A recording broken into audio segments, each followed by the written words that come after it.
ಯಾರ್ಯಾರು ಅಲ್ಲ, ನನ್ನ ಮಡದಿಯರಿದ್ದಾರೆ ಅರಮನೆಯಲ್ಲಿ. ಅವರನ್ನು ಇಲ್ಲಿಗೆ ಬರೆಸಿಕೊಳ್ಬೇಕು ಅಂತಾದ್ರೆ ಒಬ್ಬ ಯೋಗ್ಯ ಜನ ಬೇಕೋ ಬೇಡ ಕರ್ಕೊಂಡು ಬರ್ಲಿಕ್ಕೆ? ಒಂದು ಜನ ಬೇಕು. ನಮ್ಮಲ್ಲಿದ್ದಾನೆ ಒಬ್ಬ ಪ್ರಾಮಾಣಿಕ ಸೇವಕ. ಎಲೆಯ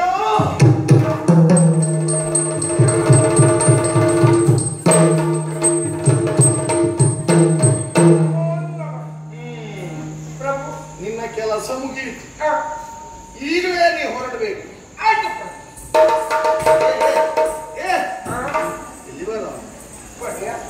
ಬಹುಶಃ ಇದನ್ನೇ ಕಾಯ್ತಾ ಇದ್ದೀಯ ಅಂತಲ್ಲ?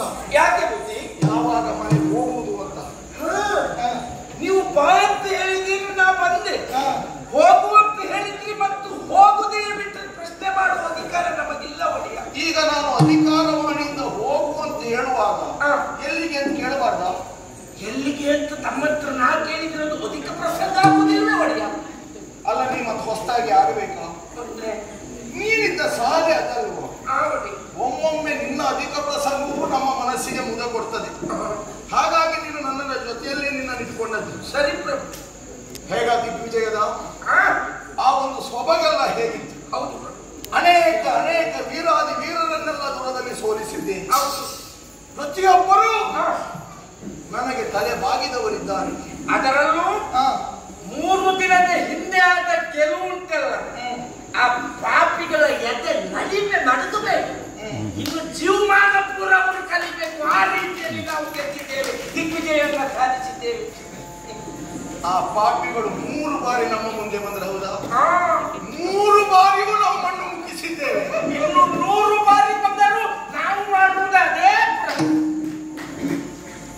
ವಿಶ್ವಾಸ ಬೇಕು, ಆತ್ಮವಿಶ್ವಾಸ ಇರಬೇಕು. ಎಲ್ಲ ಭಗವಂತನ ಮೇಲೆ ಭಾರ ಹಾಕಿ ನಾವು ನಡೆಯುವುದಷ್ಟೇ. ಅಂತೂ ಯಶಸ್ವಿಯನ್ನು ನಾವು ಹೊಂದಿದ್ದೇವೆ ಅಂತ ಆಯ್ತು. ಹೌದು ಅಡಿ. ನೋಡಿದೇನೋ ಪ್ರಕೃತಿಯನ್ನ? ಏನನ್ನಿಸ್ತದೆ ನಿನಗೆ? ಸಸ್ಯ ಶ್ಯಾಮಲ ಪ್ರಕೃತಿ ಮಾತೆಯ ಮಡಿಲಲ್ಲಿ ಅರಳಿರುವ ಈ ಸುಂದರ ಉಲ್ಲಲಿತವಾದಂತಹ ಈ ಪ್ರದೇಶವನ್ನು ಕಂಡ್ರೆ ಒಮ್ಮೆ ನೋಡಿದರೆ ಮತ್ತೊಮ್ಮೆ, ಮತ್ತೊಮ್ಮೆ ನೋಡಿದರೆ ಮಗದೊಮ್ಮೆ, ಮಗದೊಮ್ಮೆ ನೋಡಿದರೆ ಮತ್ತು 10 ಹಲವು ಬಾರಿ ನೋಡಬೇಕಾದ ರೂಪರಾಶಿ. ಕುಳಿತಿರುವ ಕುಶಲರೇ, ನಿಂತಿರುವ ನಿಪುಣರೇ, ಅತ್ತಿತ್ತ ಓಡಾಡುವ ಪುಟಾಣಿ ಮಕ್ಕಳೇ, ನೀವು ಬನ್ನಿ, ನಿಮ್ಮವರನ್ನು ಕರೆತನ್ನಿ, ನೋಡಲು ಮರೆಯದಿರಿ, ಮರೆತು ನಿರಾಶರಾಗದಿರಿ. ನೀನು ಮೊದಲು ಯಾವ ಪ್ರಚಾರದಲ್ಲಿದ್ದೆ?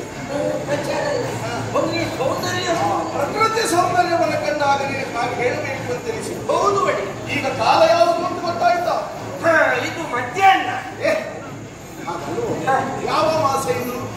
ಇದು ವಸಂತ ಮಾಸ. ವಸಂತ ಕಾಲದ ಮಧುರ ಕ್ಷಣಗಳನ್ನ ಭವನದಲ್ಲಿ ಕಳೆಯಬೇಕು ಅಂತ ನನಗೆ ಬಯಕೆ ಆಗ್ತಾ ಉಂಟು. ನಾವು ಒಬ್ಬನೇ ಹೋದ್ರೆ ಯಾವ ಸೊಗಸು ಬಂದಿದ್ದು? ಈಗ ಪಕ್ಕದಲ್ಲಿ ಜನ ಬೇಕ ಬೇಡ? ಜನ ಬೇಕು. ಯೋಚಿಸಿರುವಂತಹ ನಾನು ನಿನ್ನನ್ನು ಕರೆದಿದ್ದೇನೆ. ವಸಂತ ಕಾಲದಲ್ಲಿ ಇಲ್ಲಿ ವಿಹರಿಸಲಿಕ್ಕೆ ಜನ ಬೇಕು. ನನ್ನನ್ನು ಹಾಗಲ್ಲ ಪ್ರಭು. ಜಲಕ್ರೀಡೆ ಆಡುವುದಕ್ಕೆ ಸಖಿಯರು ಬೇಕು ಆ ಕಡೆ ಈ ಕಡೆ. ಅದು ಹಾಗಲ್ಲ. ಈ ಸ್ವಜಾತಿಯ ಗುರುಗಳು ಯಾವತ್ತೂ ಒಂದೊಂದೊಂದು ಆಕರ್ಷಿಸುವುದಿಲ್ಲ. ಮತ್ತೆ ಗೊತ್ತಿದ ಮೇಲೆ ಹಾಗೆ ಆಗ್ಬೇಡಿ. ನನ್ನ ಸತಿಯರನ್ನು ನೀನು ಕರ್ಕೊಂಡು ಬರಬೇಕು. ಅವರು ಅರಮನೆಯಲ್ಲಿದ್ದಾರೆ. ನಾನು ದಿಗ್ವಿಜಯವನ್ನು ಮುಗಿಸಿ ಬಂದಂತಹ ವಾರ್ತೆಯನ್ನು ಅವರಿಗೆ ತಿಳಿಸಿ ನಿಮಗಾಗಿ ಕಾಯುತ್ತಾ ಇದ್ದಾನಂತೆ. ಜಲಕ್ರೀಡೆ ಆಡುವಂತಹ ಮನಸ್ಸಾಗಿದೆಯಂತೆ. ಆದಷ್ಟು ಬೇಗ ನರ್ಮದಾ ನದಿಯ ತೀರಕ್ಕೆ ಬರಬೇಕು ಎನ್ನುವ ಹಾಗೆ ವಿಷಯವನ್ನು ಮುಟ್ಟಿಸಿ ಕರ್ಕೊಂಡು ಬರಬೇಕು. ಈಗ ಹೇಳ್ತೀರಿ ಅಂತ ನೀವು ತಪ್ಪು ತಿಳಿದುಕೊಳ್ಳಬೇಡಿ. ಹಾಗೆ ತಿಳ್ಕೊಳ್ಳುವುದಿದ್ರೆ ನಿನಗೆ ಕೆಲವು ತಪ್ಪಿರ್ತದೆ ಮೇಡಮ್. ಹಾಗಲ್ಲ ಪ್ರಭು. ಯಾವ ಕೆಲಸ ಆದ್ರೂ ಬೇಕು. ಈ ಹೆಣ್ಣು ಮಕ್ಕಳನ್ನು ಒಟ್ಟು ಮಾಡಿಕೊಂಡು ಬರುವ ಕೆಲಸ ಬೇಡ ಪ್ರಭು. ಯಾಕೆ? ಅದು ತುಂಬಾ ರಗಳೆ ಮತ್ತು ಕಷ್ಟ. ಈ ಹೆಣ್ಣು ಮಕ್ಕಳನ್ನು ಶೃಂಗಾರ ಮಾಡಿ ಕರ್ಕೊಂಡು ಬರುವುದು ಒಂದೇ, ಕಪ್ಪೆಗೆ ತುಲಾಭಾರ ಮಾಡುವುದು ಒಂದೇ. ಕಪ್ಪೆ ತುಲಾಭಾರ? ಹೌದು ಪ್ರಭು.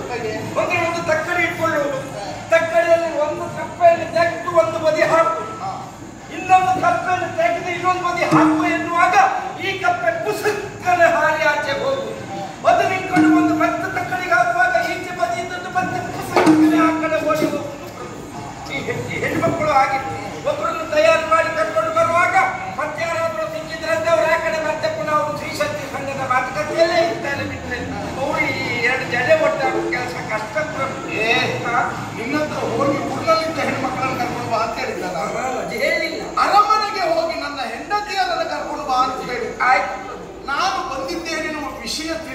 ಆಗ್ತದೆ.